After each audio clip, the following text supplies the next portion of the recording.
Saavumme pieneen Degerön kanavaan. Alun perin kanava on toiminut jo 1700-luvulla, mutta nykyisen kaltaiseksi se rakennettiin 1900-luvun alkupuolella saaristolaivaliikenteen tarpeisiin.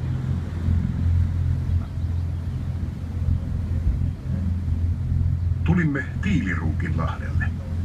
Täältä Tammisalusta löytyi erinomaista savea tiilien tekoon, ja niinpä täällä valmistettiin tiiliä muun muassa Suomenlinnan rakentamiseen. Kaiken kaikkiaan Helsingin seudulla oli parisataa vuotta sitten peräti 25 tiilitehdasta. Se johtui siitä, että kuningas oli kyllästynyt jatkuviin tulipaloihin ja määräsi, ettei uusia puutaloja saanut enää rakentaa.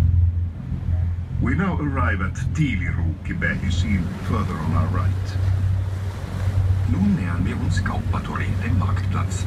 Vor uns öffnet sich der Blick auf das Empirezentrum von Helsinki, beherrscht vom Dom, dem hellblauen Rathaus, rechts davon die schwedische Botschaft und ganz rechts die Präsidentenkanzlei.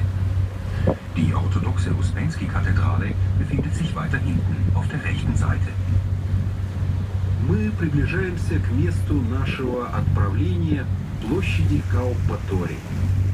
Перед вами вид на центр Хельсинки, где наиболее заметными постройками являются кафедральный собор, здание городского управления голубого цвета и справа от него посольство Швеции, а также дворец президента.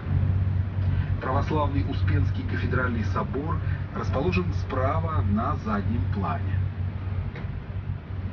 Toivomme, että olet risteilyllämme saanut käsityksen siitä, miksi Helsinkiä kutsutaan.